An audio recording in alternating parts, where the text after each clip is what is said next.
Assalamualaikum warahmatullahi wabarakatuh. Saya Giska Dwi Ahyudi dari Sistem Informasi 2018 akan menjawab soal UAS mata kuliah Audit Sistem Informasi R03. Soal yang pertama, beri penjelasan terkait IT security risk dan continuity risk. Jelaskan tindakan-tindakan apa saja yang harus dilakukan. Jawabannya, risiko keamanan informasi security risk didefinisikan sebagai potensi output yang tidak diharapkan dari pelanggaran keamanan informasi oleh ancaman keamanan informasi. Semua risiko mewakili tindakan yang tidak terotorisasi. Risiko seperti ini dibagi menjadi 4 jenis, yaitu pengungkapan informasi yang tidak terotorisasi dan pencurian. Ketika satu basis data dan perpustakaan per anti lunak tersedia bagi orang-orang yang seharusnya tidak memiliki akses, hasilnya adalah hilangnya informasi atau uang. 2. Penggunaan yang tidak terotorisasi. Penggunaan yang tidak terotorisasi terjadi ketika orang-orang yang biasanya tidak berhak menggunakan sumber daya perusahaan mampu melakukan hal tersebut.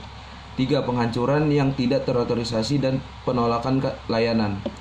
Seseorang dapat merusak atau menghancurkan peranti keras atau peranti lunak sehingga menyebabkan operasional komputer perusahaan tersebut tidak berfungsi. 4. Modifikasi yang terotorisasi. Perubahan dapat dilakukan pada data informasi dan peranti lunak perusahaan yang dapat berlangsung tanpa disadari dan menyebabkan para pengguna output sistem tersebut mengambil keputusan yang salah.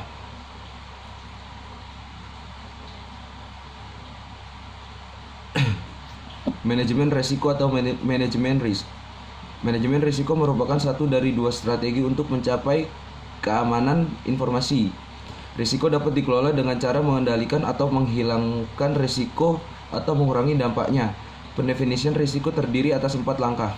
1. Identifikasi aset-aset bisnis yang harus dilindungi dari risiko. 2. Menyadari risikonya. 3. Menentukan tingkatan dampak pada perusahaan jika risiko benar-benar terjadi. 4. Menganalisis kelemahan perusahaan tersebut. Manajemen keberlangsungan bisnis continuity management atau BCM adalah aktivitas yang ditunjukkan untuk menentukan operasional setelah terjadi gangguan sistem informasi. Pada tahun awal penggunaan komputer, aktivitas ini disebut perencanaan bencana atau disaster planning.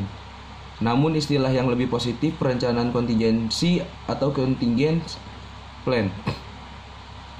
Memang populer. Elemen paling penting dalam perencanaan kontingensi adalah rencana kontingensi, yang merupakan dokumen tertulis formal yang menyebutkan secara detail tindakan-tindakan yang harus dilakukan jika terjadi gangguan atau ancaman gangguan pada operasi komputasi perusahaan. Banyak perusahaan telah menemukan bahwa dibanding sekedar mengandalkan satu rencana kontingensi besar, pendekatan yang terbaik adalah merancang beberapa subrencana yang menjawab beberapa kontingensi yang spesifik. Subrencana yang umum mencakup rencana darurat emergency plan. Rencana darurat menyebutkan cara-cara yang akan menjaga keamanan karyawan jika bencana terjadi. Cara-cara ini mencakup sistem alarm, prosedur evakuasi, dan sistem pemadaman api. Rencana cadangan. Perusahaan harus mengatur agar fasilitas komputer cadangan tersedia seandainya fasilitas yang biasa hancur atau rusak sehingga tidak digunakan. Cadangan ini dapat diperoleh melalui kombinasi dari 1. Redundansi peranti keras, peranti lunak, dan data dipublikasikan sehingga jika satu set tidak dapat dioperasikan, set cadangan dapat meneruskan proses. 2. Keberagaman. Sumber daya informasi tidak dipasang pada tempat yang sama. Komputer dibuat terpisah untuk wilayah operasi yang berbeda-beda. 3. Mobilitas. Perusahaan dapat membuat perjanjian dengan para pengguna peralatan yang sama sehingga masing-masing perusahaan dapat menyediakan cadangan kepada yang lain jika terjadi bencana besar. Pendekatan yang lebih detail adalah membuat kontrak dengan jasa pelayanan cadangan, hot set dan cold set. Hot set adalah fasilitas komputer yang lengkap disediakan oleh pemasok untuk pelanggannya untuk digunakan jika terdapat situasi darurat. Cold set hanya mencakup fasilitas bangunan namun tidak mencakup fasilitas komputer. Lanjut ke nomor 2. Jelaskan langkah-langkah yang harus dilakukan untuk melakukan audit data center. Yang pertama, operasional data center. Terkait dengan operasional data center, bank harus mempunyai kebijakan yang menentukan pejabat yang bertanggung jawab terhadap data center. Kebijakan tersebut juga menunjukkan orang-orang yang berhak untuk mengakses ruangan data center. Setiap kunjungan ke data center oleh pihak lain harus mendapat izin dari pejabat berwenang dan wajib ditemani oleh petugas yang berhak mengakses. Perencanaan kapasitas. Bank perlu melakukan perencanaan kapasitas untuk memastikan bahwa perangkat keras dan perangkat lunak yang digunakan oleh bank telah sesuai dengan kebutuhan operasional bisnis dan mengantisipasi perkembangan usaha bank. Setiap hari data center harus diperiksa oleh petugas untuk memastikan beberapa parameter data center seperti suhu, kelembaban, seperti utilitas, sistem seperti hard disk, prosesor, UPS, dan sebagainya. Pengelolaan perangkat keras dan perangkat lunak. Bank wajib memiliki daftar inventaris yang diklinikan yang memuat informasi perangkat keras, perangkat lunak, perangkat jaringan, media penyimpanan, dan perangkat pendukung lainnya yang terdapat di data center. Tanpa adanya catatan yang akurat dan lengkap, maka bank tidak dapat meyakini hanya perangkat yang benar dan sah yang terdapat di data center. Pengamanan fisik data center. Ruang fasilitas data center harus dilindungi secara fisik dari akses yang tidak berkepentingan agar tidak sembarang orang bisa masuk. Pintu data center harus selalu terkunci, dilengkapi dengan akses biometrik atau kartu akses.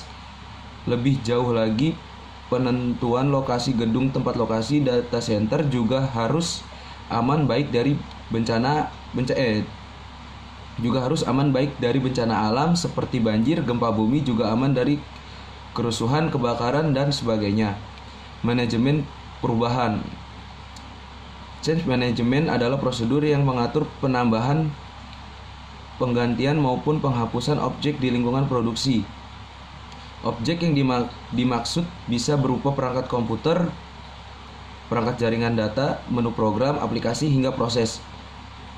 Dalam kaitannya dengan data center, setiap adanya perubahan pada data center, bank harus mempunyai dokumentasi yang lengkap. Setiap perangkat yang harus dan keluar harus dilengkapi dengan surat-surat yang diantaranya menjelaskan tentang jenis dan spesifikasi perangkat.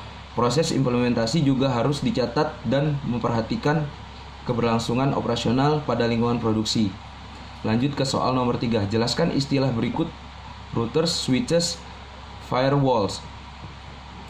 Routers merupakan perangkat keras jaringan komputer yang dapat digunakan untuk menghubungkan beberapa jaringan yang sama atau berbeda. Router adalah sebuah alat untuk mengirimkan paket data melalui jaringan satu atau internet untuk dapat menuju tujuannya. Proses tersebut dinamakan routing. Proses routing itu sendiri terjadi pada lapisan ketiga dari stack protokol 7 lapis OSI. Router terkadang digunakan untuk mengoneksikan dua buah jaringan yang menggunakan media berbeda, seperti hal dari Ethernet menuju ke token ring. Pengertian dari fungsi switch pada jaringan komputer.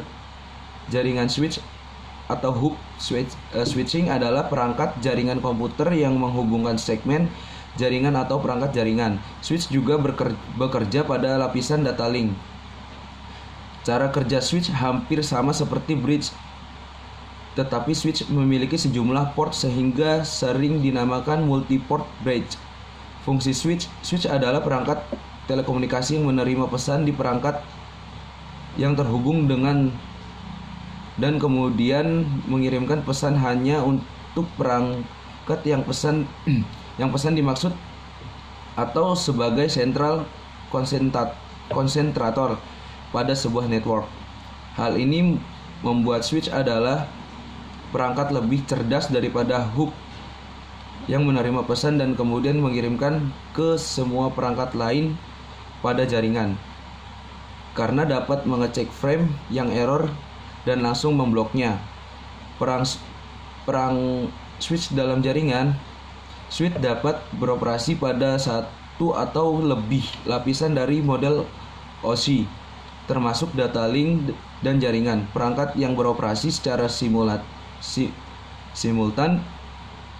pada lebih dari satu lapisan ini dikenal sebagai switch multi-layer. Lanjut ke soal nomor 4. Jelaskan langkah-langkah mengaudit database pada sebuah aplikasi. Tahap-tahap audit sistem informasi. Audit sistem informasi dapat dilakukan dengan berbagai macam tahap-tahap. Tahap-tahap audit terdiri dari 5 tahap sebagai berikut. Tahap pemeriksaan pendahuluan, tahap pemeriksaan rinci, tahap pengujian kesesuaian, tahap pengujian kebenaran bukti, tahap penilaian secara umum atas hasil pengujian. Tahap pemeriksaan pendahuluan. Sebelum auditor menentukan sifat dan luas pengujian yang harus dilakukan, auditor harus memahami bisnis auditi, kebijakan struktur organisasi, dan praktik yang dilakukan. Setelah itu, analisis resiko audit merupakan bagian yang sangat penting. Ini meliputi review atas pengendalian intern. Dalam tahap ini, auditor juga mengidentifikasi aplikasi yang penting dan berusaha untuk memahami pengendalian terhadap transaksi yang diproses oleh aplikasi tersebut. Pada tahap ini pula, auditor dapat memutuskan apakah audit dapat diteruskan atau mengundurkan diri dari penugasan audit. Tahap pemeriksaan rinci. Pada tahap ini, auditnya berupaya mendapatkan informasi lebih mendalam untuk memahami pengendalian yang diterapkan dalam sistem komputer klien.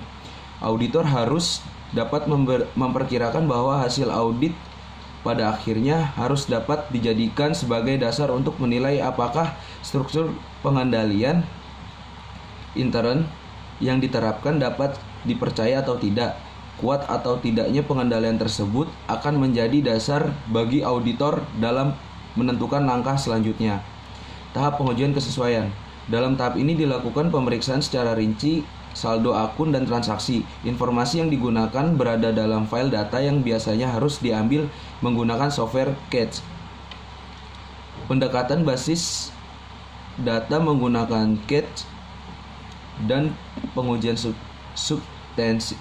substantif untuk memeriksa integritas data. Dengan cara lain, cache digunakan untuk mengambil data untuk mengetahui integritas dan kendalaan data itu sendiri. Tahap pengujian kebenaran bukti.